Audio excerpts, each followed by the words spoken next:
Bueno, hola a todas y todos. Muchas gracias, María Paz. Muchas gracias a todo el equipo y a todos los presentes. Las y los presentes. Como bien señalaba María Paz, mi nombre es Gabriel Duarte. Soy ex alumno del COP La Pudaí, del Diplomado de Ciencia de Datos para Políticas Públicas, versión 2020. Ya egresé hace 4 años del diplomado y he dedicado gran parte de mi carrera profesional a temas relacionados con la política pública, particularmente en temas de seguridad ciudadana. Hoy actualmente trabajo en la Fundación Paz Ciudadana como economista en un proyecto de observatorios de seguridad en 12 municipios de la zona metropolitana sur. Así que, como señalaba María Paz, desde las dos veredas, tanto desde el Ministerio Público ahora como desde la Fundación, uno siempre va a poder, he podido aprender también mucho de cómo se implementa en la práctica la política pública.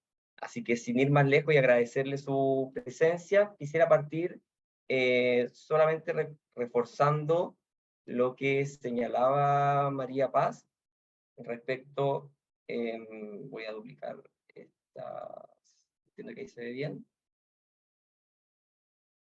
Disculpa. Ahí lo vuelves a hacer y después ya funciona.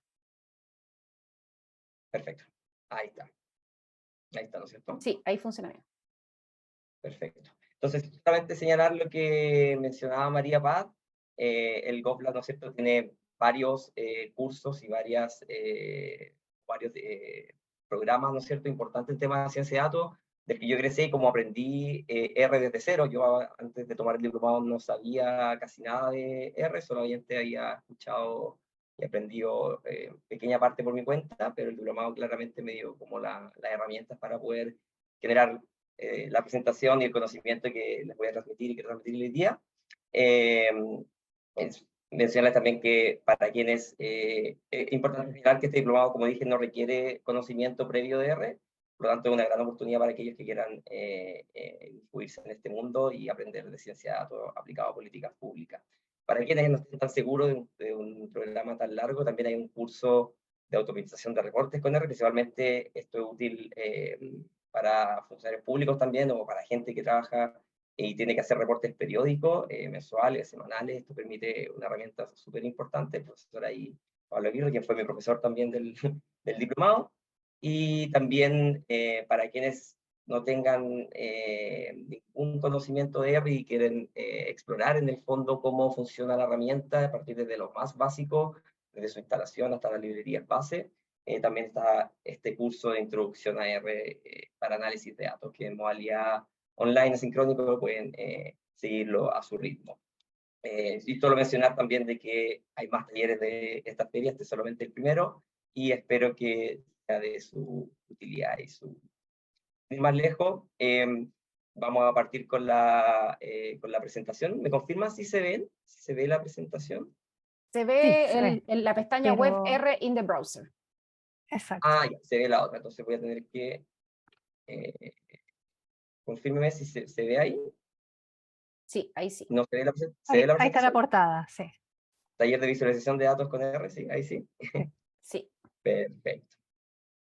Entonces, bueno, gran parte del objetivo de este taller es que los asistentes puedan aprender y aplicar a través del lenguaje de programación R los conceptos fundamentales sobre la visualización de datos, los tipos de gráficos que se recomienda usar en función de la información disponible, ¿no es cierto? Como cuando nos enfrentamos a una base de datos, muchas veces vienen distintos tipos de variables, ¿no es cierto? Y distintos formatos de orden. Y por último, algunos consejos también para comunicar los resultados de manera efectiva. Entonces, vamos a partir en 3 partes este taller. Uno, recalcar la importancia de una buena visualización y cuáles son los principios, o algunos de los principios que hay detrás de ella. Cómo aplicar esto con R a través del paquete ggplot2, que es típicamente el paquete más usado, ¿no es cierto?, para visualizar datos en R. Y tips para un buen storytelling con datos. Bien. Entonces, partamos en esta primera sección. A lo largo del taller es importante que entiendan de que voy a tratar de interactuar, o sea, no interactuar directamente con cada uno porque somos muchos, pero sí que hacerle algunas preguntas para que ustedes puedan también ir respondiendo en el chat y desafiando también su conocimiento y su aprendizaje a lo largo de este taller. Entonces, lo primero es que cabe recalcarse y preguntarse es por qué visualizar, ¿cierto? Uno de los primeros objetivos de visualizar puede ser por entender, ¿no es cierto? Entender los datos con el fin de guiar análisis posteriores, por ejemplo, hacer un análisis exploratorio de los datos, pero también puede ser contar una historia sobre los datos resultados con el fin de comunicar algo, que principalmente este trabajo de entender, ¿no es cierto?, principalmente lo hace un analista de datos y es importante el trabajo exploratorio y manejo de los datos antes de comunicar algo, pero justamente lo que logra alguna incidencia o para qué son útiles los datos también es como para poder transmitir alguna idea, ¿no es cierto?, y que la retenga la audiencia y que sea efectiva. Acá quisiera como mostrarles por qué es importante entender los datos. Acá ven, ¿no es cierto?, que hay distintos puntos de datos en el eje X y en el eje Y, y ven que el promedio, tanto de los valores X como de los valores Y, son similares en cada una de estas distintas visualizaciones, pero vemos que la forma de los datos son totalmente distintas, ¿no es cierto? Algunas presentan una pendiente negativa, otras presentan una pendiente positiva, otras incluso tienen una forma de un dinosaurio, de hecho se llama Datasaurus, pueden ver acá, después cuando les comparta la presentación pueden ver en el fondo gran parte de donde saqué la fuente de todas las imágenes y materiales que utilizaría en esta presentación, pero esto ya demuestra la importancia, ¿no es cierto?, de visualizar, antes de solamente quedarnos con las estadísticas descriptivas o los resultados de algún modelo. Típicamente uno señala esto a través del cuarteto Anscombe, que es un conjunto de datos creado por un británico, Francis Anscombe, en el año 1973, y la idea que está detrás es justamente lo mismo que le acabo de mostrar, en donde Anscombe a través de 11 pares de datos, ¿no es cierto?, 11 pares de puntos de combinaciones de X y Y, muestra de que estos datos tienen una estadística descriptiva, en particular media y de desviación estándar similar, o casi idéntica, pero al momento de visualizarlo vemos que son totalmente distintos. Es importante señalar también de que, por ejemplo, si uno ajustara una recta entre estos datos, las rectas son similares, pero vemos que el patrón de datos es totalmente disímil, ¿cierto? Estos son los datos, ¿no es cierto?, que hay detrás del cuarteto Anscombe, y generalmente, para que sepan, les voy a ir dejando el código acá para que ustedes puedan, cuando tengan la presentación, puedan de alguna forma poder copiar este código. Bien, ahí está copiado el código y lo puedan replicar. Entonces, estas estadísticas descriptivas, si se dan cuenta, por ejemplo, la variable X1 tiene una media de 9, X2 una media de 9, X3 una media de 9. Se dan cuenta que las estadísticas descriptivas es bien similar entre cada conjunto de datos, ¿no es cierto? Pero la visualización es muy distinta. Entonces, el primer mensaje es que confiar únicamente en medidas estadísticas resumidas sin una visualización adecuada puede conducir a conclusiones erróneas o incompletas, ¿no es cierto? Por eso es importante visualizar los datos antes de empezar a modelar o comunicar algo. Entonces, ¿qué deberíamos buscar en ¿cierto?, en esta visualización de datos? Uno, que es un principio súper importante, es mostrar los datos y no mentir con esto, ¿no es cierto? Muchas veces, no muchas veces, pero en algunas ocasiones uno puede tener un objetivo primario y puede ocultar los datos o puede mostrar información que no es correcta. Por lo tanto, para transmitir un mensaje que los datos no se condice con los datos. Entonces, esto es importante siempre respetarlo, que el trabajo con datos debe ser siempre, bueno, aparte de ético y equitativo, tiene que ser transparente y fiel a los datos, ¿cierto? En segundo, esto es importante para contar una historia también. Por ejemplo, queremos contar una relación, una causalidad, un patrón, un quiebre. Podemos transmitir o convencer sobre algo. Es importante eso. En segundo lugar, debemos minimizar los aspectos necesarios. Una visualización debe ser lo más limpia posible y lo menos distractiva, solamente enfocarse en las cosas que uno quiere transmitir y que permitan retener ese mensaje en la audiencia. Y las visualizaciones deben complementar el texto y tener suficiente información para que sobrevivan por sí solas. En el fondo es importante también señalar de que una visualización en muchos casos es recomendable que mantenga la etiqueta de los ejes para saber qué es lo que estamos graficando y qué es lo que estamos transmitiendo con esta visualización. Entonces, una idea general a través de esto, de lo que deberíamos buscar a través de la visualización, es que el cerebro solo puede procesar cierto número de atributos.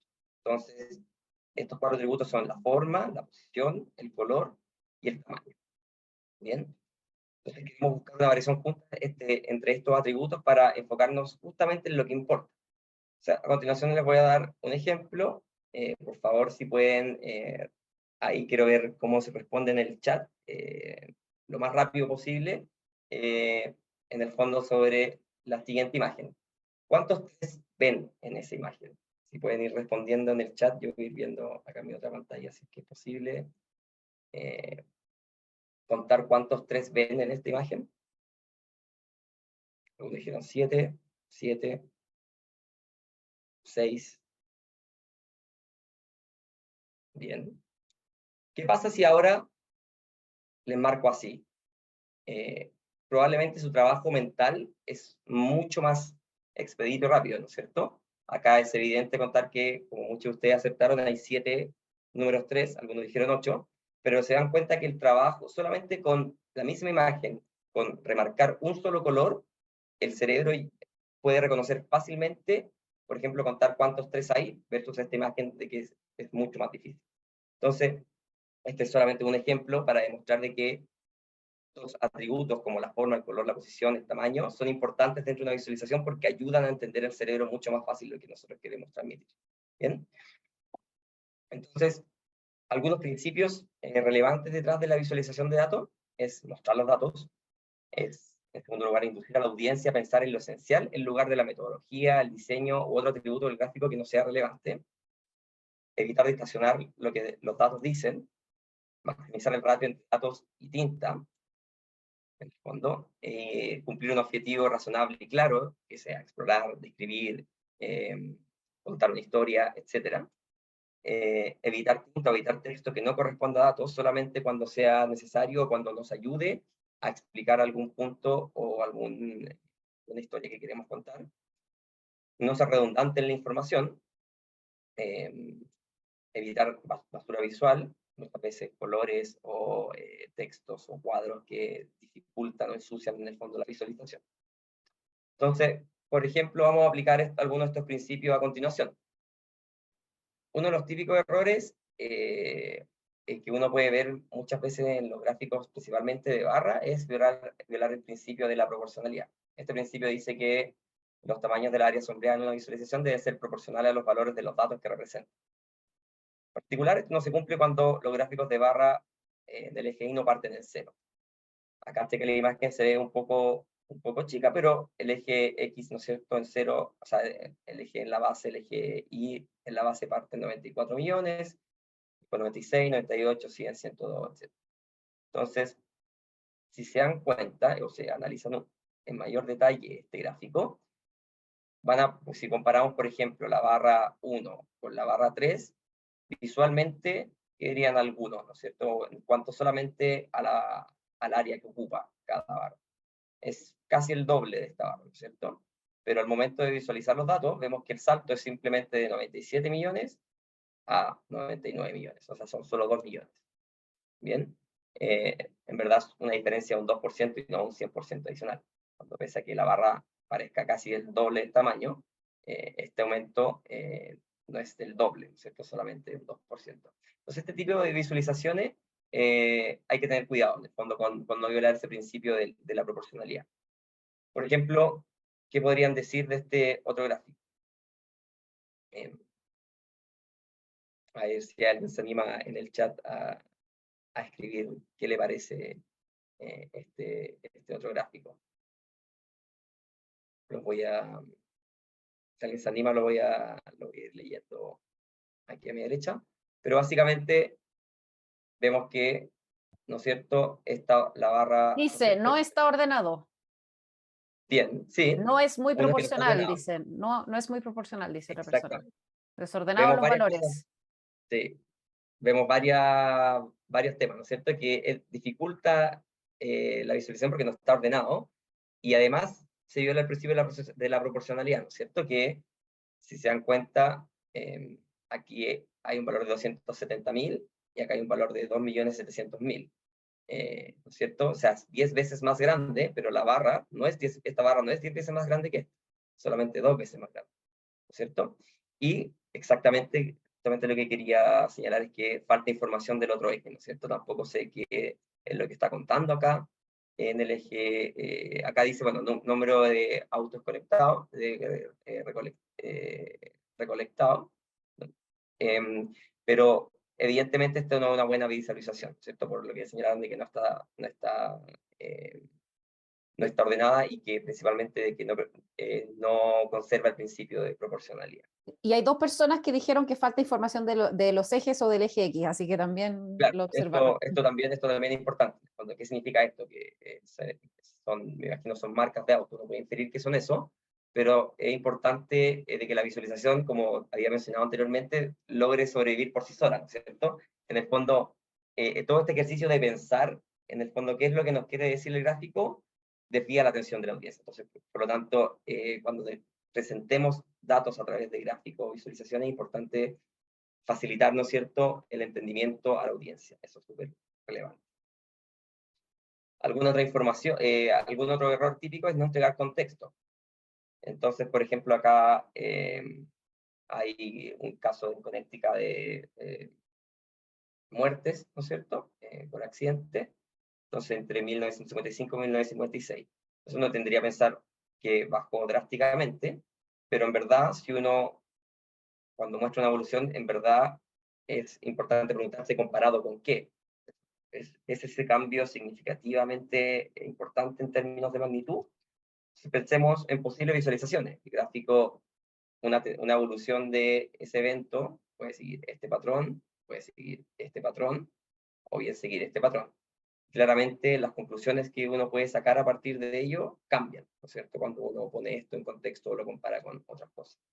O cuando, por ejemplo, uno lo compara con estados vecinos, ¿no es cierto? Y uno ve que la evolución también a partir de ese año descendió. Entonces, no es que haya pasado algo específicamente, uno puede inferir, obviamente esto es netamente exploratorio, uno tiene que confirmarlo con más datos, pero al comparar con más estados cercanos o vecinos, uno también puede entender o puede explorar otras variables en el fondo que están afectando al fenómeno de estudio. En tercer lugar, que esto yo creo que a mí también me pasaba al principio, y esto es muy típico, es mostrar demasiada información. Por ejemplo, en este caso son los estados de Estados Unidos, pero uno podría hacerlo, por ejemplo, con las provincias de Chile, que son más de 50, ¿no es cierto? Cuando uno quiere hacer, por ejemplo, una visualización y quiere meter información sobre 52 colores o 52 comunas, o 50 comunas o colores, claramente no es eficiente y no es útil para efectos de la visualización, porque es demasiado difícil asignar un color a cada punto, ¿cierto? O sea, este color podría ser a cualquier gama de estos rosados, ¿cierto? Entonces, es relevante siempre mostrar, cuando tengo mucha información, agrupar o mostrar lo que a mí me parece relevante. Por ejemplo, en este caso los colores están solamente agrupados por región. Así en el caso, vamos a ver el caso adelante después de Chile, que podríamos agrupar por zona, ¿cierto? Norte, centro, sur, en el caso de Chile, que tiene 16 regiones. Entonces, es importante tener en consideración también de que uno siempre cree que mostrar más información es lo mejor, pero en verdad es mostrar la información precisa y la información que sea transparente, ¿no es cierto? Pero eso no implica de que tenga que mostrar absolutamente toda la información, porque podemos llegar a malas visualizaciones con aquello. Si tienen alguna consulta con respecto, pueden ir haciéndola en el chat y después vamos a hacer un espacio de consulta hacia el final del taller. Entonces, terminada esta primera sesión, en el fondo quisiera que traté de relevar lo importante de la visualización y algunos principios o errores comunes que uno suele ver o se suele enfrentar, o desafíos que se suele enfrentar cuando uno quiere visualizarlo. Entonces, en esta segunda parte vamos a la práctica, ¿no es cierto? Y vamos a construir visualizaciones con ggplot 2, que es un paquete de R, que es parte de la colección de paquetes del Tidyverse, ¿no es cierto? Que es como el paquete inicial o de los más usados en ciencia de datos por los analistas y por todas las personas que utilizan R para fines estadísticos u otros fines. Importante señalar de que este taller es de visualización, ¿ya? Entonces, muchos de las algunas funciones que vamos a ver acá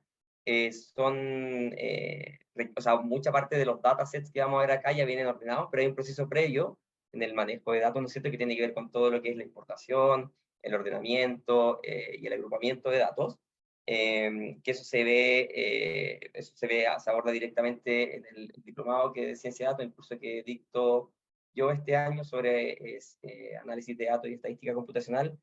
Hacemos un barrido primero completo por todos los, ¿no es cierto?, todos los pasos previos en el fondo para llegar a un dataset ordenado que permita visualizar, y en una segunda parte podemos hacer inferencia también sobre ello. Entonces, acá solamente me voy a enfocar, menciono en la visualización, y que es parte, ¿no es cierto?, del contenido de una de las clases del curso que voy a dictar este año en el diplomado, para quienes estén interesados después y les haya gustado este tipo de metodología de aprendizaje.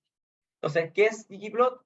Básicamente es un paquete de R que permite producir gráficos estadísticos que utilizan una gramática subyacente conocida como Grammar of Graphics, la cual permite componer gráficas combinando componentes independientes. Y esto es lo que la hace muy potente en temas de visualización, porque típicamente cuando uno agarra unos datos, ¿no es cierto?, y grafica en Excel, uno va moviendo esto, ¿no es cierto?, a mano, o va ajustando, ¿no es cierto?, lo que quiere visualizar, por decirlo así, uno por uno, ¿cierto?, de manera un poco artesanal. En cambio, ggplot lo que tiene es que tiene una metodología de capas, donde yo voy añadiendo distintas capas, que esas capas me van dando la forma que yo quiero. ¿Bien? Entonces, esto es súper potente y de hecho permite producir gráficos estadísticos ajustados a cualquier problema específico. O sea, me da mucha independencia sobre lo que yo quiero producir y dónde quiero, cómo quiero básicamente terminar mi visualización. Su ventaja versus al resto de otros paquetes que permite crear gráficos novedosos, es fácil de aprender. De hecho, ahora en este taller vamos a ver ejemplos aplicados incluso para gente de ustedes que no tengan ninguna experiencia con R. Les voy a pasar por el mismo chat una página web donde ustedes van a poder, sin instalar nada, poder aplicar código, y también les voy a dar el código para que ustedes puedan simplemente correr esto y tener su primer gráfico sin necesidad de largos, extensos códigos o lenguaje que muchas veces es difícil de entender. Y también permite, otra vez de las ventajas, que los valores predeterminados, la lógica detrás de su gramática, permite producir gráficos con alta calidad de publicación de segundo. Vamos a ir viendo también cómo ir mejorando, parte del trabajo con ggplot es ir mejorando, ¿no es cierto?, el gráfico base que entrega para obtener la visualización que queremos. Y en último lugar, permite trabajar iterativamente añadiendo capas al gráfico y haciendo más fácil la transición entre una idea a un gráfico real. Esto de añadir capas es súper potente porque en el fondo, en la práctica, uno va probando la visualización y cuando se encuentra que le falta algo, uno simplemente añade esa capa, no tiene que volver a trabajar todo el gráfico de nuevo, ¿cierto? Entonces esa lógica iterativa es muy, muy útil. ¿Qué es el Grammar of Graphics? Básicamente se compone, como les dije, de distintas capas: el tema, las coordenadas, estadísticas, facetas, geometrías, aesthetics, que es lo más importante, junto con los datos, y los geometries, ¿cierto? Estos tres generalmente son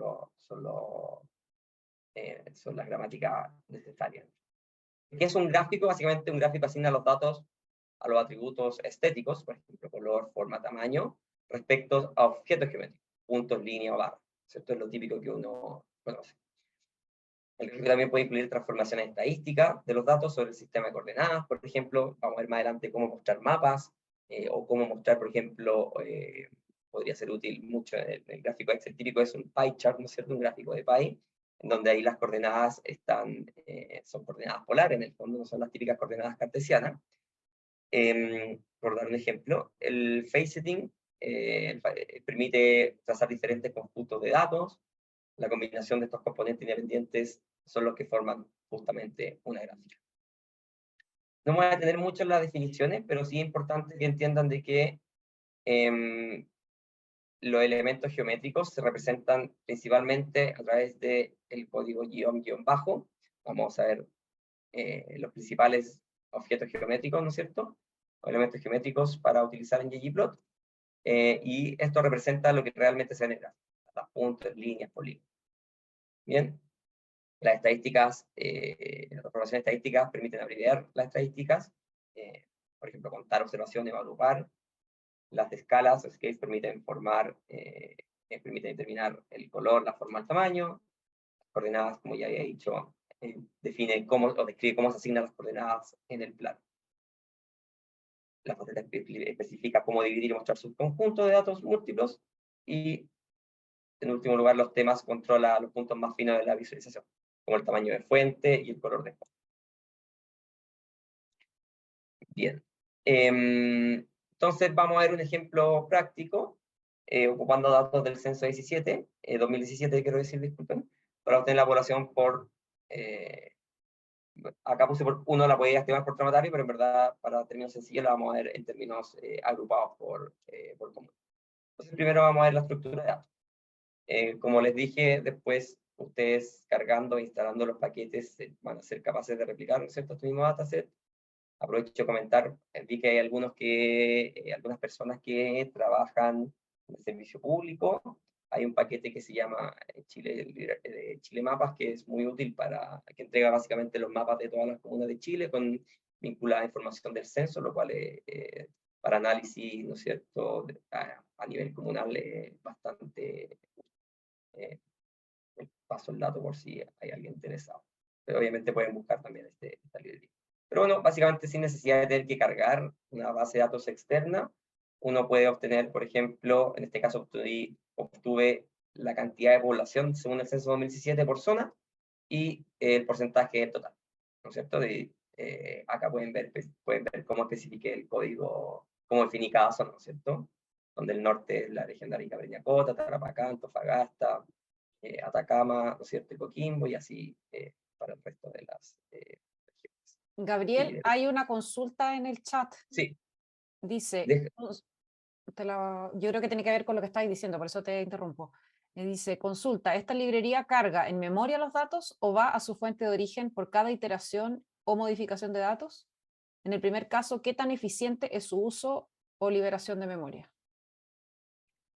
Muy buena pregunta. Tendría que revisar bien cómo opera la librería. Podríamos revisarlo hacia el final.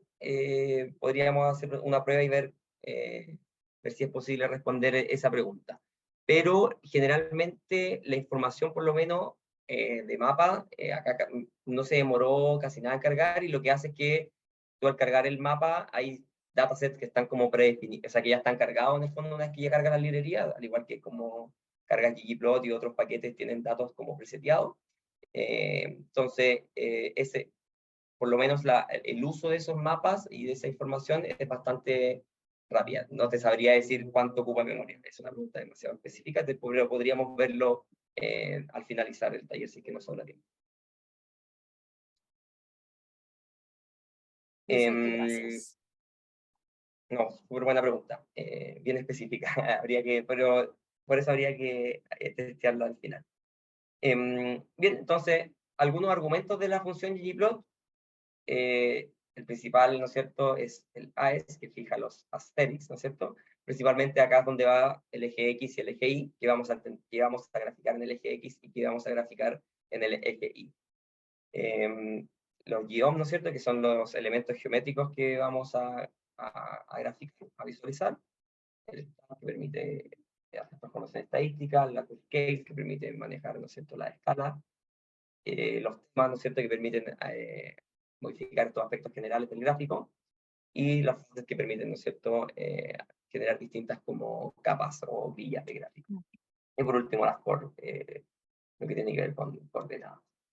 Entonces, vamos a un ejemplo práctico. Es de este mismo dataset, ¿no es cierto?, de población por zona. Si no se recuerdan cómo era la estructura de datos, era esto simplemente. O sea, es una tabla, un data frame, ¿no es cierto?, con 3 observaciones y 3 columnas. Muy sencillo. Entonces, ¿qué pasa si yo le paso a ggplot solamente el dato de la población?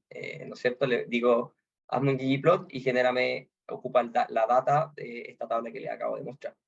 Se van a dar cuenta que ggplot ¿no es cierto?, solo muestra un cuadrado gris, ¿no es cierto?, que es el color de base de fondo, pero no muestra nada.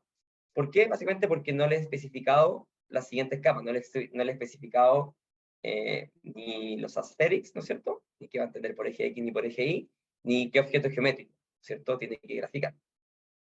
Entonces, a lo mismo, si yo le agrego el aesthetic de X igual zona, se van a dar cuenta que ahora me muestra, ¿no es cierto?, los tres valores únicos, ¿no es cierto?, que hay como zona, que es el centro, norte y sur, ¿no es cierto? Pero se dan cuenta que no muestra ningún objeto geométrico, que es justamente lo que nos interesa a nosotros graficar. Para eso, le agrego un guión bar stat identity, y ahora podemos ver justamente que esto despliega, ¿no es cierto?, el gráfico de barras, ¿no es cierto?, en donde la altura representa la población, y esto está separado por norte, ¿no es cierto?, o sea, por zona, centro, norte y sur. Si se dan cuenta, es importante señalar de que la lógica detrás de ggplot es añadir capas, ¿no es cierto? Entonces, cada capa yo la voy a ir añadiendo a través de un más, ¿no es cierto? Esto para que tengan en consideración. Entonces, veamos ahora, arreglemos un poco más este gráfico. Por ejemplo, ordenemos por población y cambiemos color. Cambiamos de color gris, cambiamos al color azul, steel blue, no sé cómo traducirlo al español. Pero básicamente acá lo que hice por una función de reorder, donde me ordena por población, ¿no es cierto? Y el comando fill permite justamente rellenar el color de estas partes. Bien. ¿Qué pasa ahora si agregamos etiquetas a los ejes, título y subtítulo?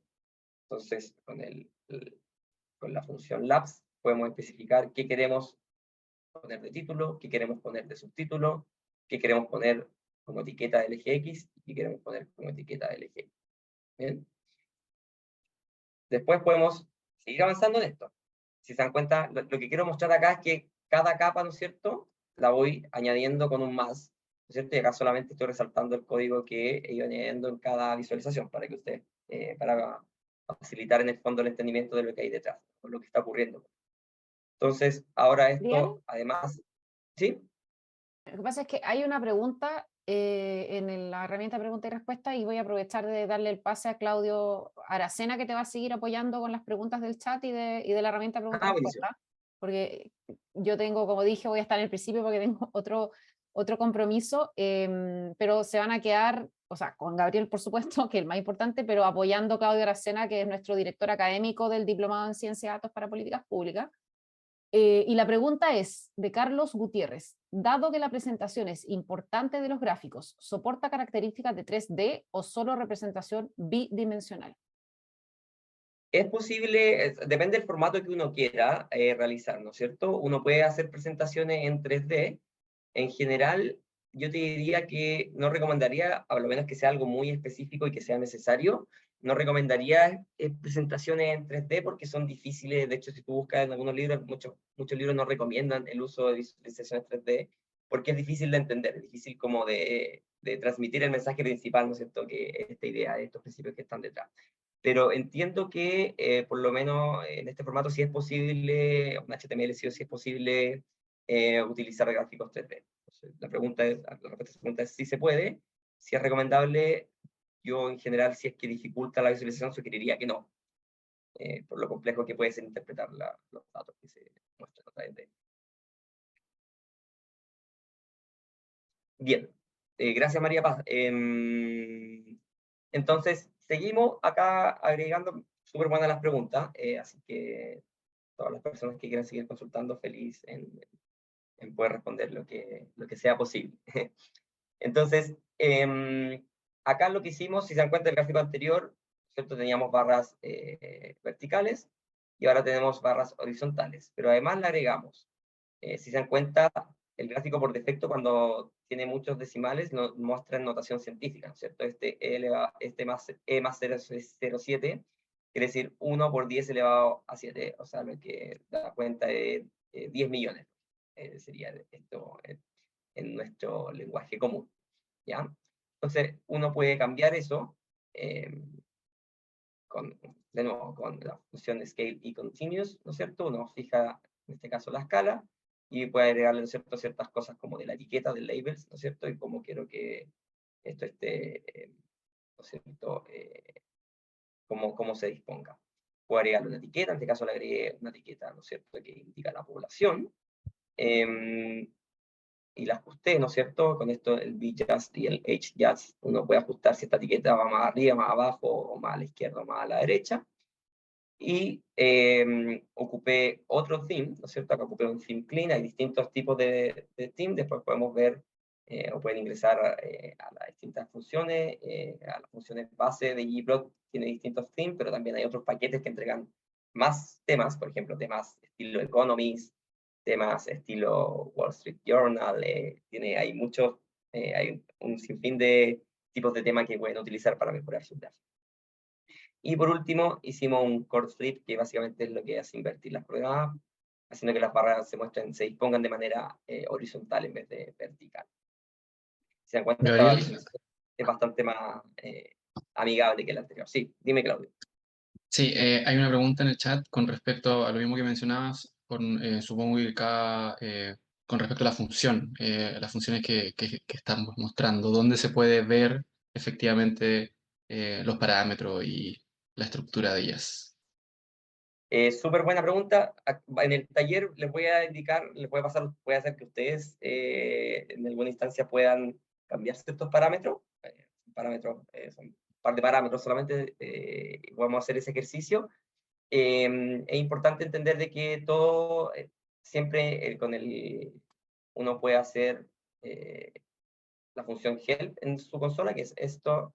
Y por ejemplo, si tú pones ggplot, voy a escribir acá así, perdón mi letra, pero si pones ggplot en tu consola, puedes ver en el fondo, en esta función, en el fondo, cuáles son los argumentos. Y ahí te va a aparecer, probablemente, de hecho, podemos verlo, déjame volver hacia atrás, pero todo esto, ¿no es cierto?, uno lo puede consultar en la misma consola de R. Acá, ¿cierto? En ggplot, acá uno puede ir viendo, ¿no es cierto?, está la referencia de la función, tú buscas ggplot acá y te dice en el fondo qué es lo que hace ggplot, que crea un nuevo ggplot, qué hace AES, qué hace cada una de las funciones.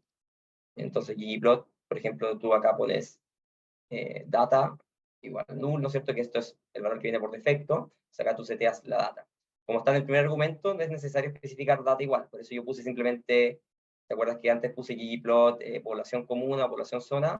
Porque eso entiende de que mi data, mi primer argumento va a ser el data, entonces voy a estar tomando la data de población común.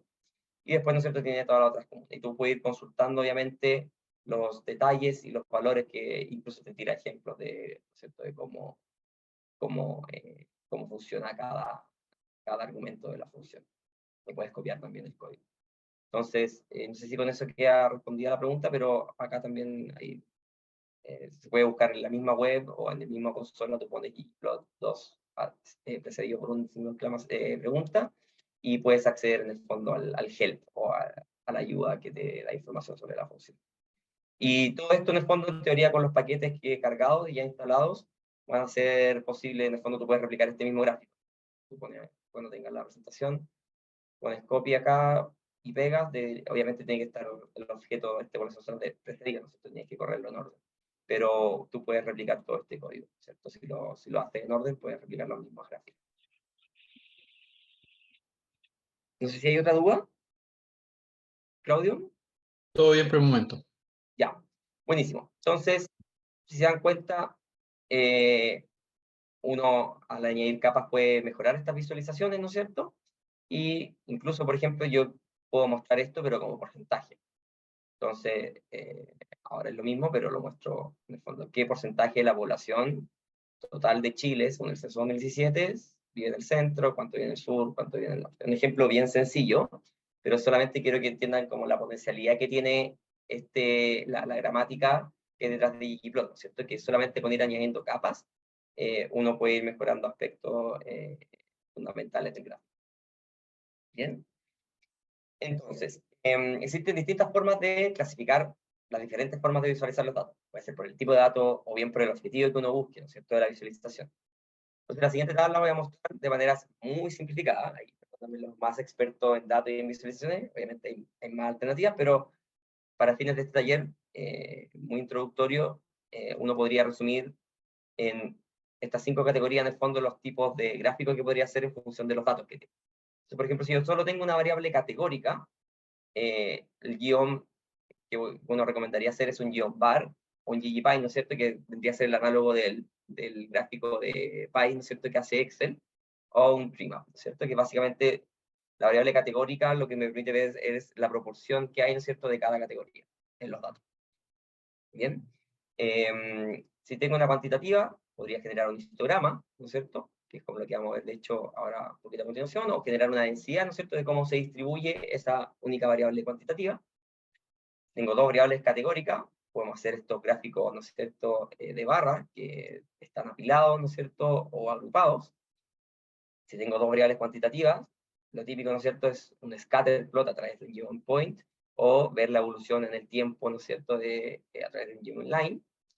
Y si tengo de nuevo una variable categórica cuantitativa, también podría graficar un guión bar, o podría hacer un box plot, ¿no es cierto?, de distintas variables, de cómo se distribuye cuantitativamente por distintos valores una variable.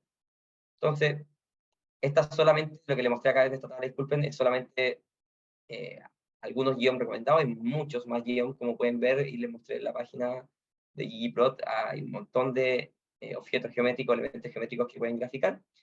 Pero también esta imagen podría resumir bien en el fondo, en función de lo que uno busca, qué tipo de gráfico uno podría. Por ejemplo, si uno quiere mostrar relaciones, ¿cierto?, típicamente el scatterplot es el más típico, ¿cierto?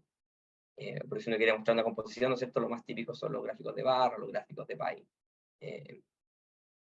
O si uno quiere comparar en el tiempo, también las líneas son los más. Entonces ahí les dejo también una imagen para que puedan abrir su mente o guiarse de manera más fácil cómo visualizar en función del objetivo de los datos que uno tenga. Entonces, uno de los gráficos que le mencioné es hacer un scatter, ¿cierto?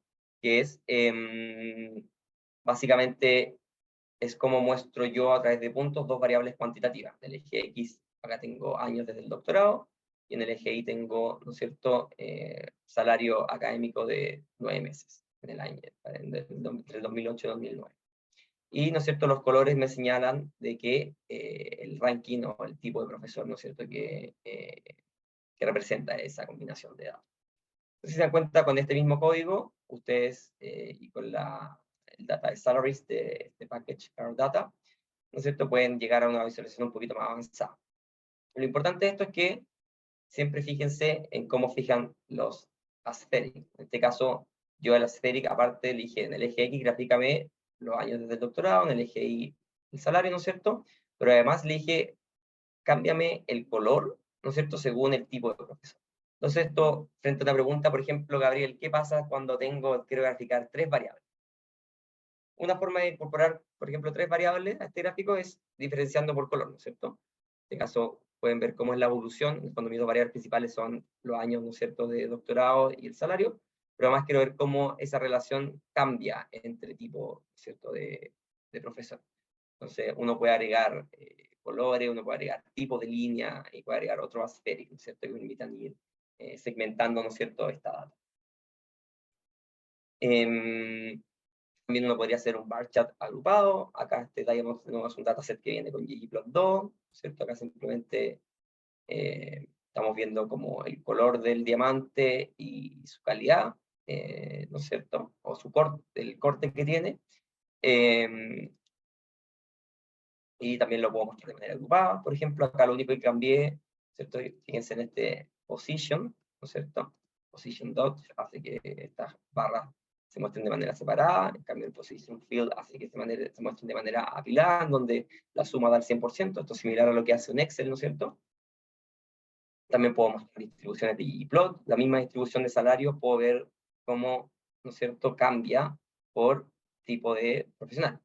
Entonces vemos que en el caso de los profesores directos, ¿cierto?, tienen una media, esta es la mediana, ¿no es cierto?, esto que muestra el boxplot. Después pueden profundizar en qué tiene el boxplot, pero el boxplot, esta línea muestra ¿no es cierto?, la mediana, esto es el primer cuartil, el tercer cuartil, ¿no es cierto?, y los outliers de la distribución. Entonces, vemos que en general, uno podría decir que la mediana, o la mayoría, el 50% de los profesores gana más que este monto, ¿no es cierto?, más que 12.500 casi más de que $12.500 en esos 9 meses. A diferencia de los profesores asistentes que ganan cercano a los cercano a los 75.000, $80.000. Bien, por último, uno podría mostrar una distribución de la variable categoría. Entonces quiero ver cómo se distribuye el salario entre distintos, ¿no es cierto?, tipos de profesores, y acá puedo mostrar, no sé, un geom density. Se puede hacer un gráfico de densidad y vemos justamente algo similar, una conclusión similar a la que sacábamos acá atrás, de que los profesores, ¿no es cierto?, en general, su curva de densidad, ¿no es cierto?, es más densa en los salarios más altos, mientras que los profesores asistentes es más densa en los salarios más bajos. Bien, entonces ahora vamos a la prueba de juego. Bueno, no sé si tienen alguna duda, pero pueden ir haciéndola en el chat. Vamos a ver solamente 3 ejercicios prácticos, y que vamos a hacer con un histograma de expectativa de vida. Entonces utilice el siguiente data frame de Gapminder para realizar un histograma de la expectativa de vida de los países. Rellene de color azul las barras, divide en 80 por último, y por último añada un tema distinto al que entrega por defecto. Entonces lo que les voy a decir ahora es, voy a salir de la presentación, les voy a enviar no sé si Vita facilitó el link, pero yo también lo voy a facilitar acá. Hay una plataforma que es relativamente novedosa, que es WebR, ahí la envié al chat del grupo. Se ve la pantalla, ¿no es cierto? No sé si se ve lo que...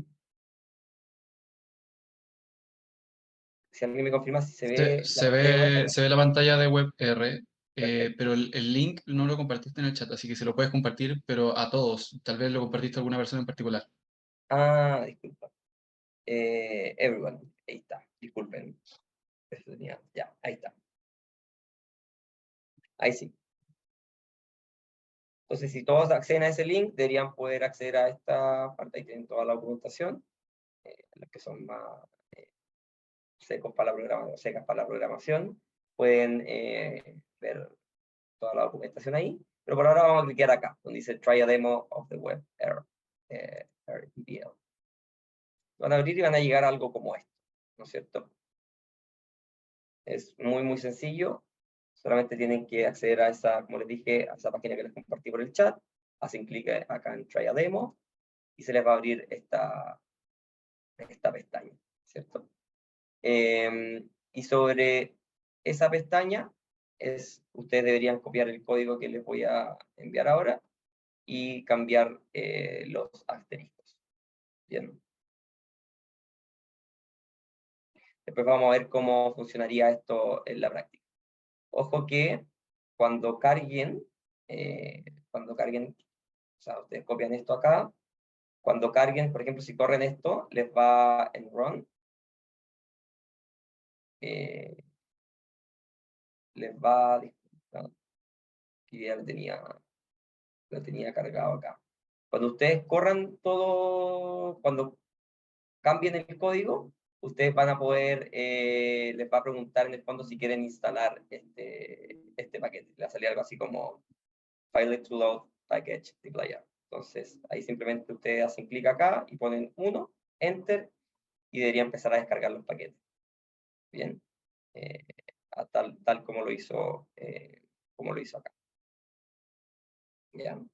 Si tienen dudas, me pueden ir diciendo, pero lo importante es que sean capaces en el fondo de este código que está acá, cambiar esto a asterisco. Bien.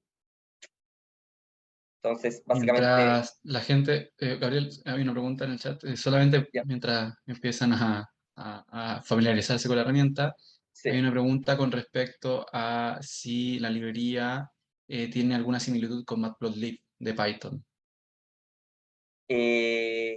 Sí, en el fondo, yo desconozco, en general programo en R, en Python manejo solamente lo básico, muy básico, de hecho ocupo principalmente R. Sé que el Matplotlib vendría a ser como el símil del ggplot2, pero en lenguaje de Python. Desconozco, eso sí, si tiene exactamente la misma gramática, esta Grammar of Graphics, que ggplot. Eso tendría que buscarlo, lo desconozco. Pero sí hacen casi lo mismo, en el fondo, es como es el análogo de ggplot en Python, el matplotlib. Solamente para Claro, agregar matplotlib, porque también ocupo Python, Python, sí.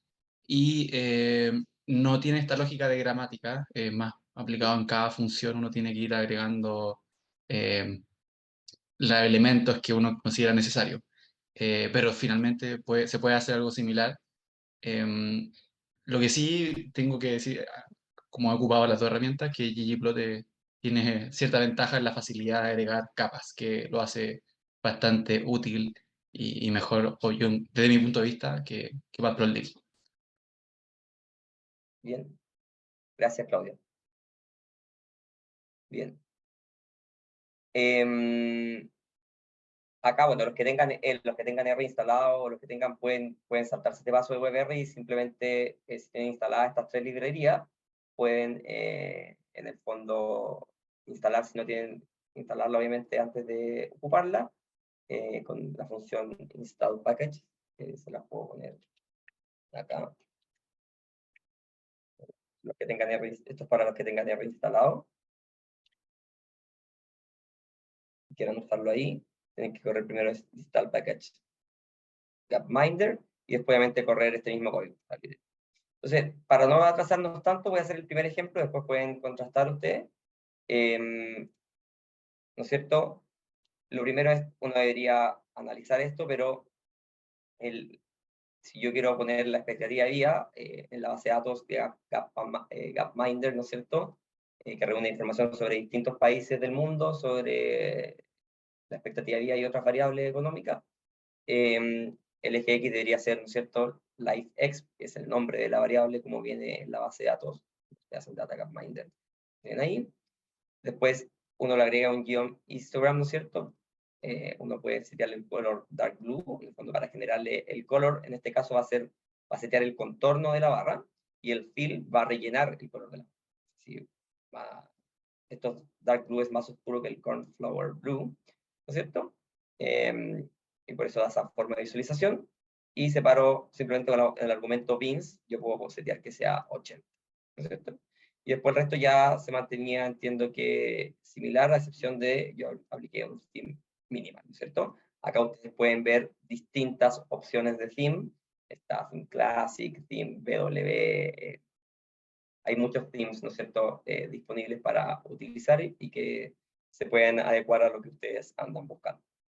Y entonces la respuesta a esto será simplemente acá poner LifeX, ¿no es cierto? Acá esto era, el color era fill, ¿no es cierto? Y en Beans hay que poner 80, ¿no es cierto? Y el theme, el que ustedes utilizaron por conveniencia, acá simplemente les muestro que pueden utilizar el theme mínimo. Entonces, ahora grafique dos histogramas en el mismo gráfico, pero por separado. Por el continente África y el continente Américas. Mejore la etiqueta del eje X y la leyenda, y además aumente el tamaño del gráfico. ¿Qué puede concluir? Entonces, de nuevo les voy a pasar este mismo código acá, por si quieren, les voy a dar un minuto para que puedan, ¿no es cierto?, los que tengan R y ya cargaron la librería previamente habiéndola instalada, ¿no es cierto?, pueden llegar y correr este código una vez que cambien, ¿no es cierto?, estos asteriscos. Bien. Entonces, básicamente lo que les estoy pidiendo acá es cómo hacen, quiero ver que sean capaces de ver cómo cambia esto para estos dos estados, o sea, estos dos continentes, disculpe, África y América, ¿no es cierto? ¿Qué variable debe ser ahí? Hay una pista, ¿no es cierto? Acá yo filtré por la variable continente es la que tiene estos valores. Y, ¿no es cierto?, acá uno podría agregar etiquetas. Etiqueta X, etiqueta Y, ¿no es cierto? Y agregar, ver qué valor debería ir acá. Bien, entonces voy a dar, por mientras, no sé si hay alguna pregunta al respecto.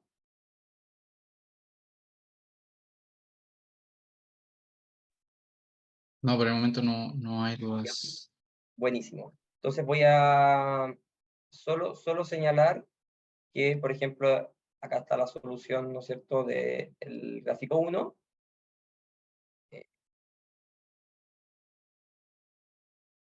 Y entonces uno puede poner acá save plot, por ejemplo, alguno, este es el que vamos a hacer ahora, y cuando uno lo abra, esto se descarga automáticamente. Entonces, esto es bien útil en el fondo, este RWeb. No soporta, por ejemplo, el paquete Chilemapas, me di cuenta ayer que no lo soportaba, no tiene acceso a todos los paquetes, pero es una buena salida para aquellos que no quieran instalar R y en el fondo quieran simplemente explorar cómo funciona el código con librería básica. Bien, entonces avanzando. Una pregunta, Gabriel, básicamente con respecto a la data, porque sale solamente data pública, Gapminder o Chilemapas. Si uno tuviera data propia, ¿cómo se hace para graficar esa data? ¿Se necesita instalar un server? Esa es como una pregunta complementaria. Muy buena pregunta. En el fondo, el proceso en el fondo de trabajo con datos requiere un ciclo importante que no lo puse acá, pero es importante, o sea, si lo vemos a lo largo del curso, como les he enseñado, este curso de análisis de datos y estadística computacional, que básicamente un primer paso es importar datos. Entonces, de datos uno puede, hay distintas librerías específicas que te permiten importar datos, ya sea en forma CSV, en forma de Excel, en forma de .dta, ¿no es cierto?, que son las bases de datos de Stata, en SPSS, o incluso conectarte a servidores. Puedes conectarte a SQL, si es que tu compañía o tu lugar de trabajo tiene como ese tipo de datos. Entonces, la verdad es que es bien, en el fondo puede ser data propia que tenía un archivo en una carpeta, o puede ser data que tenía en un servidor. También permite, si es que tenéis las llaves necesarias, pues sí, también se puede consumir API desde R. De hecho, no sé, hay API, por ejemplo, hay un paquete que se llama Tidy Geocoder, que permite georreferenciar a través de R, o cuando, si no me equivoco, Nominatum, o otro, si es que tiene porque si tiene la API pagada, no sé, de Google Maps, incluso puede ser por Google Maps. Entonces, R es bien versátil en ese sentido, te permite conectarte a base de datos, te permite, vamos a ver más adelante, incluso hacer mapas, hacer documento interactivo, etc. De hecho, esta presentación obviamente está hecha en R.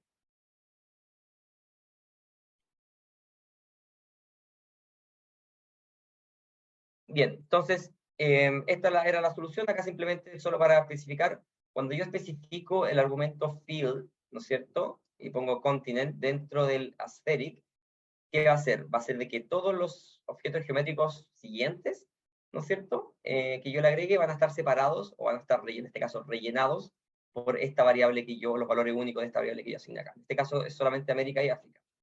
Yo simplemente al poner el continente, se da cuenta que el guión Instagram ahora va a estar separado por los dos continentes, África y América, ¿no es cierto? Y el resto, ¿no es cierto?, es importante que las etiquetas uno las ponga entre comillas, puede ser una o doble comilla, y obviamente el after field uno puede ponerle continente. Ocupamos en el asterisk, pusimos field, por lo tanto hay que ser consistente que en el lab lo que sentimos como etiqueta sea el field, por ejemplo. Y la mayoría de los temas tienen este argumento de base size, que permite manejar, ¿no es cierto?, el tamaño general de, por ejemplo, la etiqueta y otro elemento visual. Se dan cuenta que este era mucho más chico, ¿no es cierto?, y ahora este es un poco más grande. Si pusiera 20 sería aún así más grande. Bien, y por último, yo creo que les voy a dejar acá el código también, para que si ustedes quieren después realizarlo de manera interna, la misma idea, ustedes deberían completar, ¿no es cierto?, estos asteriscos, completarlo con lo que sea necesario. En este caso, si se dan cuenta en la visualización, disculpen, voy a volver a la visualización del scatterplot, esta que está acá. Si se dan cuenta, acá yo hice una recta, ¿no es cierto?, para cada ranking, pero ahora quiero ver en el fondo cómo difieren los salarios entre hombres y mujeres. Entonces, acá simplemente lo que tengo que hacer es a esto cambiarle, ¿no es cierto?, cambiarle el argumento de color y poner, en vez de rank, poner sex, ¿cierto? Y importante que el guión smooth, por general, si uno pone el método LM, que es linear model, permite ajustar una recta. Entonces, acá simplemente es más o menos la misma función que le mostré recién, el mismo código, La única diferencia es que le agregué, ¿no es cierto?, el color sex, y, ¿no es cierto?, esta fórmula cuadrática la eliminé del código, ¿ya? Cuando este signo gato significa que uno la comenta. Y acá podemos ver en el fondo cómo se ajustan dos rectas, ¿cierto?, tanto para hombres como para mujeres, donde vemos que esto quiere decir que el salario crece más rápido con más años de doctorado para las mujeres, pese a que vemos que la distribución, ¿no es cierto?, en general está más concentrada, más salario alto en términos de hombres, para este set de datos.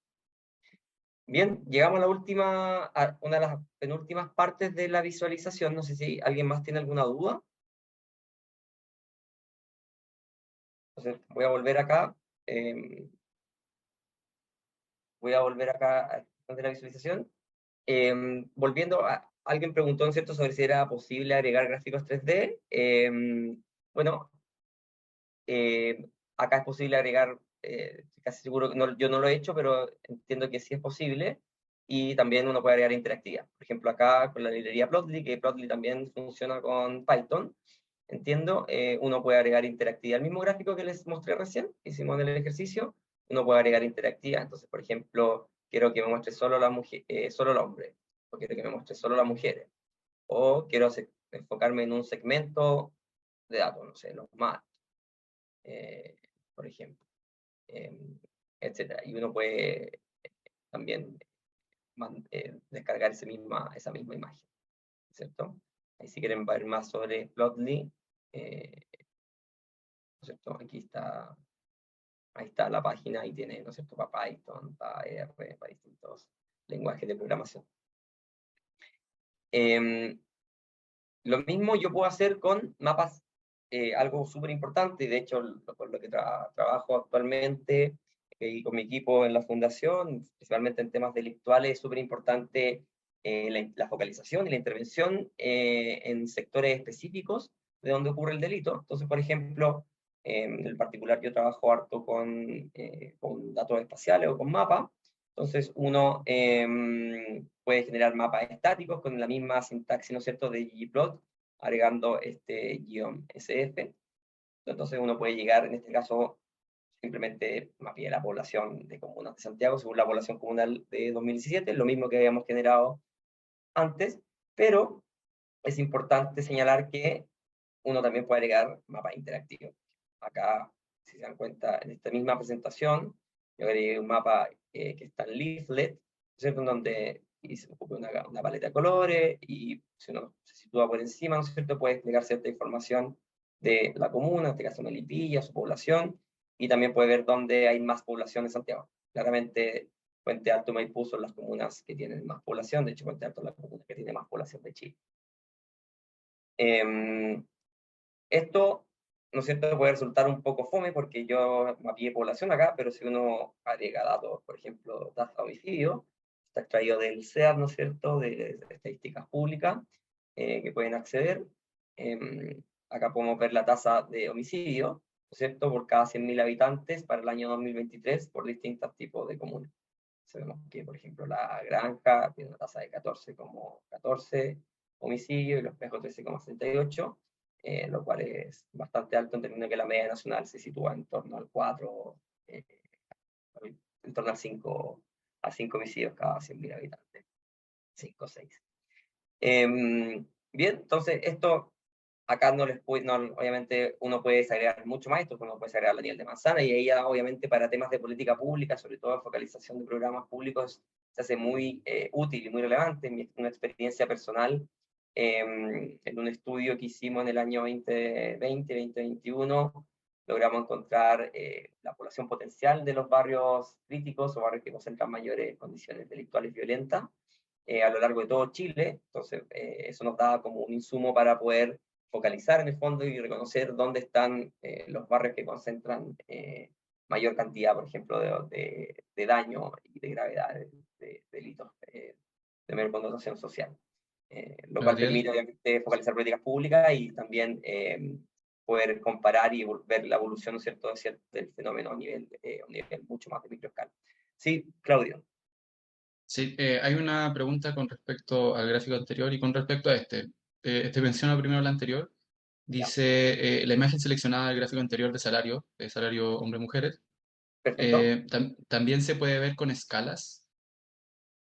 No sé si necesitamos Eh, más especificación para sí, eso, pero sí, necesito más especificación. ¿A qué se refiere con sí, escala? ¿Qué están entendiendo por escalas? sí, Eh, James. o sea, si puede haber escala logarítmica, algo así.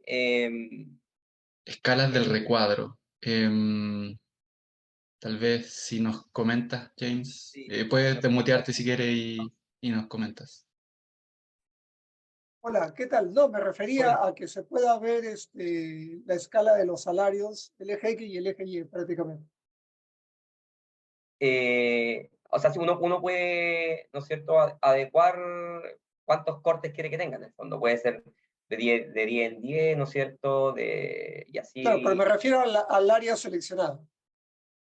Ah, sí, en el fondo uno puede, con Mat, o sea, con Plotly, que en este gráfico interactivo, uno puede filtrar y puede seleccionar, o sea, así uno puede seleccionar el área que quiera, pero también por detrás uno puede decirle a R, grafícame solamente o márcame solamente los salarios sobre, no sé, 150.000, o aquellos que tengan más de 20 años. Uno puede marcar específicamente y resaltarse específicamente esos datos. No sé si esa es la pregunta.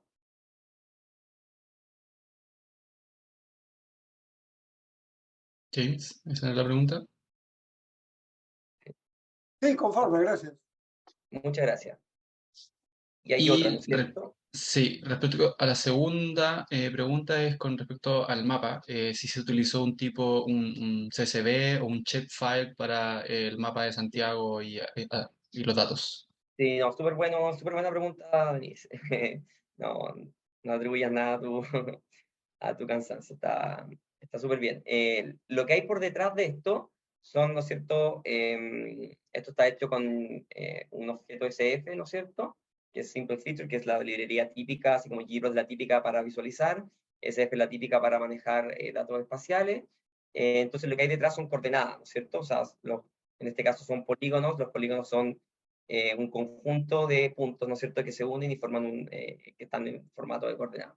Eso es lo que hay detrás de esto, son datos, en el fondo son 346 filas, en este caso 52, que son las 52 comunas del ARM de Santiago, ¿no es cierto? Son 52 filas, cada fila tiene una variable que se llama geometry. El geometry en el fondo es lo que te da la coordenada de todo esto, de todos estos polígonos. ¿Ya?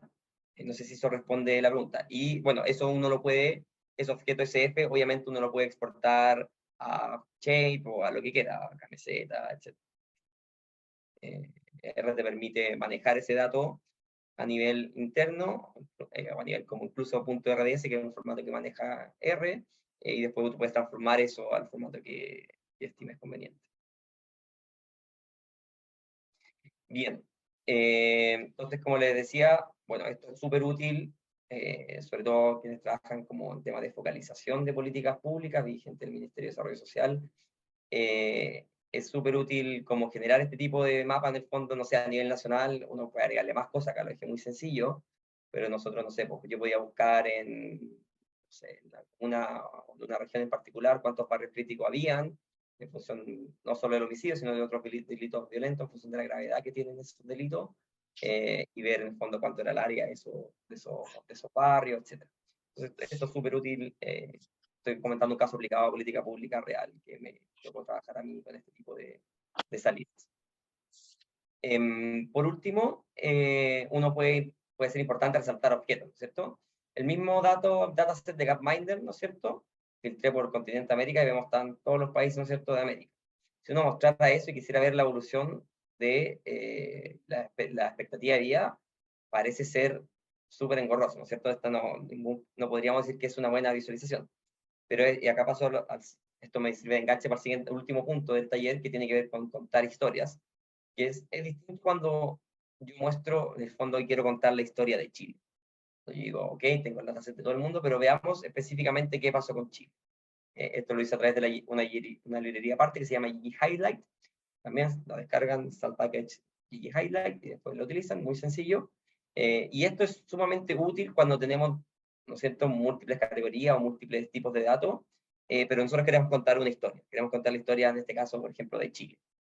Y en ese caso, o de Chile y un país vecino, no sé, o el país que sea, pero uno focaliza, ¿no es cierto?, o resalta lo que es visualmente atractivo y lo que está acorde a lo que uno quiere comunicar. Entonces, con esto, simplemente doy paso para dar un último espacio a consultas. Acá solamente voy a dar algunos tips de cómo contar una historia. No quiero que piensen que yo soy un experto. Hay gente en TED Talks, me imagino que hay mucha gente experta en cómo contar historia y en cómo presentar. En el fondo es todo un arte el mundo de la presentación. Yo solo acá quiero resumir algunos tips que son relevantes para que sus visualizaciones tengan el enganche necesario con la audiencia y que puedan aplicar esto en la práctica, ¿ya? Entonces, muchas veces incluso puede ser no necesario contar una historia o puede ser no útil en el fondo, dependiendo de la audiencia. Entonces, solamente tómenlo como para cierto tipo de ocasiones o en función de lo que ustedes consideren pertinente. Pero una historia, básicamente, la importancia radica en que la mayor parte de la visualización de datos se realiza con el fin de que comuniquemos algo. Entonces, una historia es un conjunto de observaciones, hechos, eventos verdaderos o inventados que se presentan en un orden específico de manera que crean una reacción emocional en la audiencia. Y esto es súper importante. La reacción emocional se crea mediante la acumulación de tensión al comienzo de la historia, seguida de algún tipo de resolución hacia el final de la historia. Entonces es importante tener un arco narrativo claro e identificable. Este arco narrativo básicamente es el flujo que va desde la tensión hasta la resolución de este conflicto. Entonces, si uno quiere lograr que la audiencia retenga su mensaje o lograr convencer o ser más efectivo simplemente con el objetivo que tenga de su visualización, uno puede tener algunos factores relevantes que se resumen bajo el acrónimo de SUCCESS, o de éxito. Las ideas tienen que ser simples. O sea, la idea simple contiene el mensaje principal y la esencia es en una manera sencilla y compacta. Volvamos al ejemplo atrás si uno quisiera mostrar esta visualización. Porque esta visualización probablemente no sea buena para contar una historia porque no es sencilla, no es simple, es compleja de analizar, es complejo de analizar lo que vimos anteriormente, no sé, este de acá es Trinidad y Tobago, o es Puerto Rico, o es Perú. Entonces, es súper importante que cuando uno quiera, sobre todo audiencias grandes, audiencias que no son expertas, es muy útil tener en consideración de que la historia que uno cuente debe ser simple. ¿Bien? Unexpected, o en el fondo, contar ideas o resultados novedosos, identificar una brecha de conocimiento genera curiosidad, pero llenar ese vacío crea novedad. Probablemente espero, este taller no estaba pensado 100% como bajo todos estos principios, pero sí probablemente en algunos casos se dan cuenta que fuimos pasando desde lo más básico a algo mucho más avanzado, algo que puede ser aplicable incluso en su trabajo el día de hoy, como hacer mapas interactivos, ¿cierto? Entonces, es importante, probablemente muchos venían como con la suspicacia de qué contenido hacían específicos se iban a revisar o qué es lo que se iban a poder lograr. Incluso algunos sería ideal, sería muy lindo si alguien logró hacer un gráfico que alguien antes nunca había logrado hacer, también sería muy satisfactorio, pero lo importante es que se llenen ese vacío en el fondo en el fondo con el conocimiento que hayan generado. Traten de ser concretos. Hay un desafío siempre, una tensión entre las ideas, la teoría, ¿no es cierto?, lo abstracto, que es importante, pero los datos son concretos. Entonces, los datos por sí solos tampoco, en el fondo, permiten contar una historia. Es la mezcla entre la teoría, el conocimiento que hay detrás y la idea, en combinación con los datos, es lo que permite, ¿no es cierto?, en la medida que sea concreto, ¿no es cierto?, permite generar impacto, generar convicción en las personas.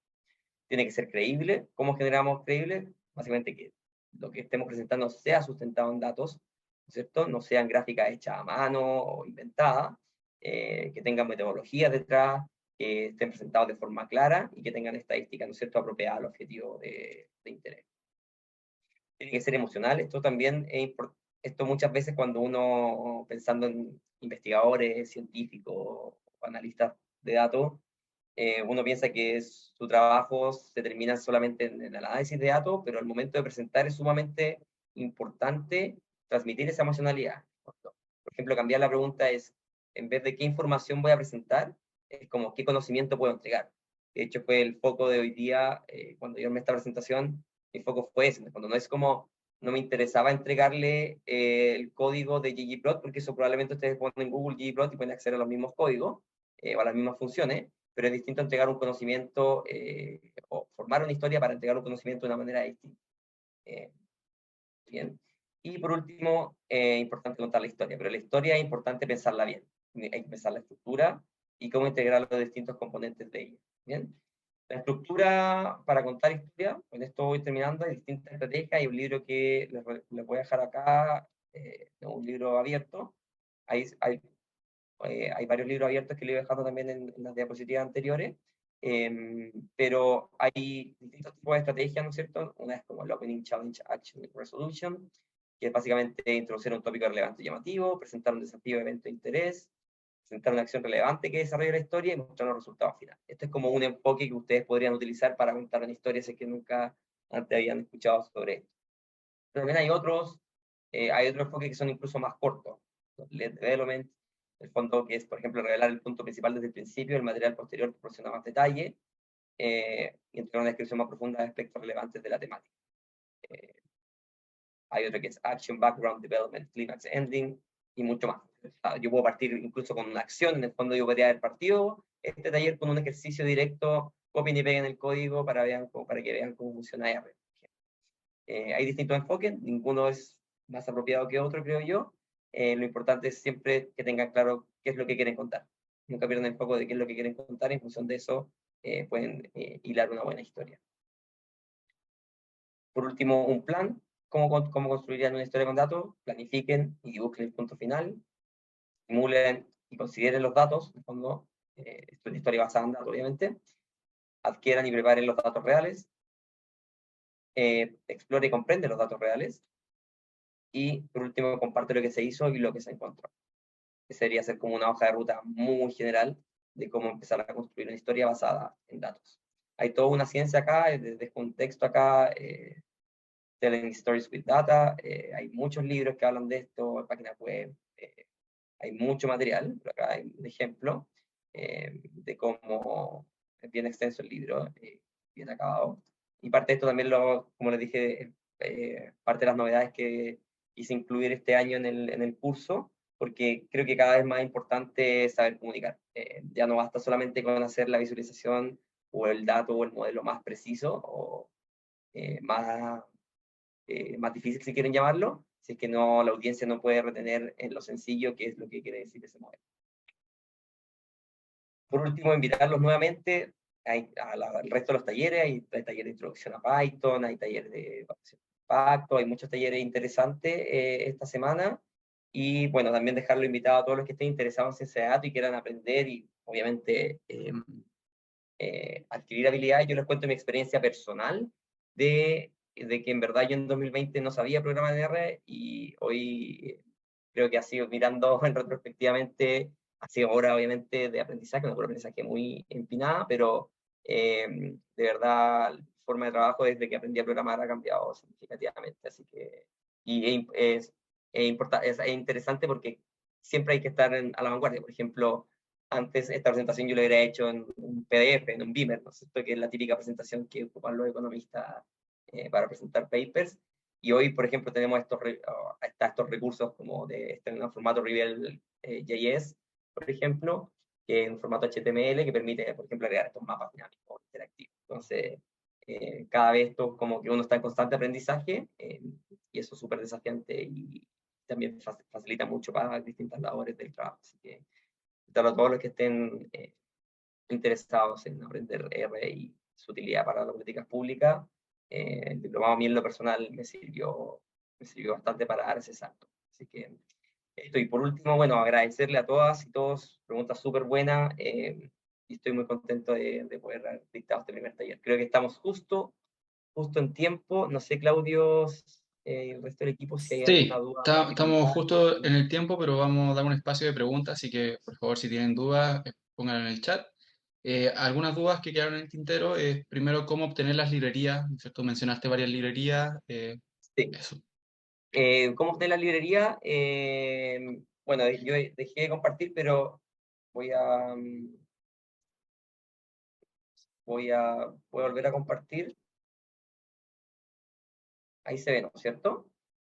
Sí, Acá yo tengo abierto mi RStudio, ¿no es cierto? Que en el fondo, si tú nunca has instalado R, lo que debería hacer primero es descargarte R. Simplemente es súper sencillo, pero tú buscas R download y te descargas este software, ¿no es cierto? De un lado. Acá va a empezar a descargarlo, pero no quiero, porque ya lo tengo. Y después te descargas RStudio. Ahora se llama POSIT Cloud. POSIT Cloud. Te descarga eso, ¿no es cierto? Y puedes instalar RStudio. Doblas RStudio y logras instalar RStudio. Eso te va a permitir desplegar eso. Entonces, después tú solamente con los paquetes, yo ya tengo, acá está, ¿no es cierto? Mi script, esta es mi consola, esta es mi ventana de entorno, y acá en esta última ventana están los paquetes. Yo ya tengo varios paquetes instalados, ¿no es cierto? Pero si tú nunca es tu primera vez, lo que quería hacer es usar la función install package, acá te la tira por defecto, y por ejemplo poner tidyverse, siempre entre comillas. Pones install package tidyverse, y después con eso instalas el paquete, o sea, te va a aparecer acá como disponible, y con el comando library tú activas el paquete. ¿Ya? Entonces, con este lo llamas, con el comando library, y con este lo instalas. Obviamente primero tienes que instalarlo antes de poder llamarlo, ¿cierto? Si es que no lo tienes instalado. Entonces, primero instalas el paquete, hay diversidad, así con todos los paquetes que mostré, Chile Mapas, etcétera. Acá si te das cuenta, puedes buscar incluso, por ejemplo, acá yo tengo Chile Mapas, ¿cierto? Yo ya lo tengo instalado, podría instalar ese mismo paquete. Y después con ese lo llamas. Creo que ahí respondí la consulta. sí. Hay otra duda con respecto a comparación entre R y Python. ¿Consideras que R tiene alguna ventaja de acuerdo con respecto a Python a la hora de procesar Sabía datasets? que me iban a preguntar eso, no la preparé, y sabía que la tenía metida, yo leía diferentes posts, en general sigo hartos posts en LinkedIn o en Twitter, sigo harta gente como que habla sobre el tema, y la verdad es que no te puedo, o sea, la respuesta es depende. Yo sé que hay usos, hay librerías específicas o objetivos específicos en donde Python está mucho más desarrollado que R. Y esto es, bueno, esto igual es dinámico, o sea, yo te puedo decir esto hoy día, pero el otro año cambia, ¿cachai? Pero pueden haber librerías, quizás específicamente desconozco, ahí, Claudio, quizás tú te manejas más, de Machine Learning, o incluso yo me acuerdo en mi tiempo, en el año 2020, cuando di el diplomado, nuestro profe decía que, por ejemplo, en Python el análisis de texto, el text mining era más desarrollado, era más fácil, había más librería en Python que en R. Pero bueno, a nivel general, la diferencia es, yo diría que es casi nula. En general, tiendo a pensar de que en las ciencias sociales se ocupa más R que Python, pero dependiendo del objetivo de análisis, mientras tenga en el fondo la capacidad de poder realizar tu análisis, tu objetivo, eh, la verdad es que no le veo mucha, la verdad, mucha diferencia. Lo que sí encuentro súper importante es lo que decía Claudio, que no sabía que Matplotlib no tenía esta lógica, ponte tú, del Grammar of Graphics, y eso sí lo encuentro relevante, porque vieron la simplicidad que tiene para poder manejar un gráfico, en el fondo, agregarle capas, esa sintaxis, eso por ejemplo yo diría que, desconociendo que antes que Python era así, yo diría que una ventaja, por ejemplo, de R, pero de nuevo, no es que en Python no vas a poder hacer un gráfico bueno, ¿cachai? Igual vas a poder hacerlo. Entonces, dependiendo del objetivo, pero ambos tienen un potencial gigante. Eh, Eso te podría decir. Perfecto. Una pregunta con respecto a la presentación es, ¿con el código lo va a compartir en qué formato o cómo se va a hacer el traspaso o cómo pensabas Eh, hacerse? la presentación, buena pregunta. Voy a tratar de compartirla, sí, porque hay algunos archivos, em, hay algunos archivos locales que puedo compartirla en PDF, la verdad, porque hay algunos archivos locales que tendría que ver si es que que puede ser muy pesado si es que la comparto en el HTML completo. Entonces, lo que sí puedo compartirla sí o sí obviamente en PDF, con el único pero obviamente que las cosas interactivas obviamente en el PDF no se van a poder ver, pero sí puedo compartirla en PDF. Perfecto. Otra pregunta que hay es con respecto a la herramienta de POSIT, ¿por qué es necesario instalarlo aparte de R? muy buena, esa es una muy buena pregunta y me gustaría responderla. Lo vi en un libro, de hecho, hace poco. Siempre estoy buscando textos o cosas novedosas como también en la clase del diplomado. Y si tú me preguntaras, déjame mostrarte.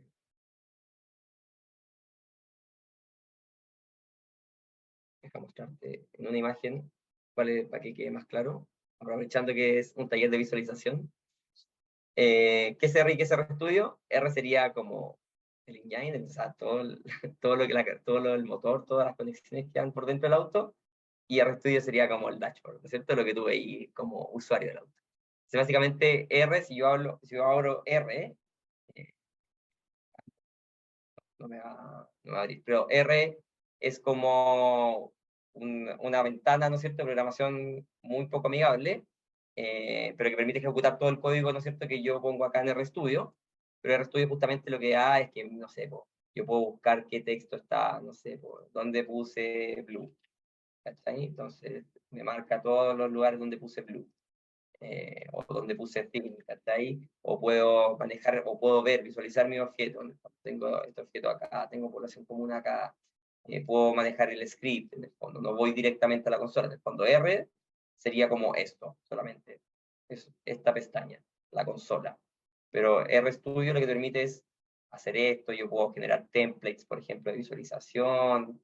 Cuando en file pongo new file, por ejemplo, puedo crear HTML, CSS, Python, script, en el fondo, básicamente te permite manejar de manera mucho más amigable y con mucha más funcionalidad todo lo que implica el software R de por sí.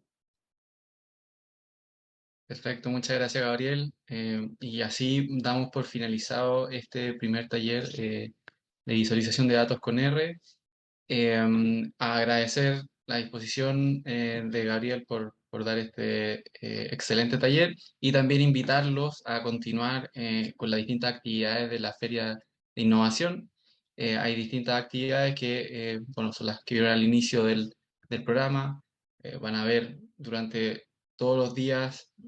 Mañana hay un lanzamiento de algoritmos públicos, después tenemos talleres con Romina Garrido, tenemos taller con Reina Tavares, con introducción a Python, donde hay distintas temáticas que ustedes pueden ir revisando para que vayan y asistan a estos talleres.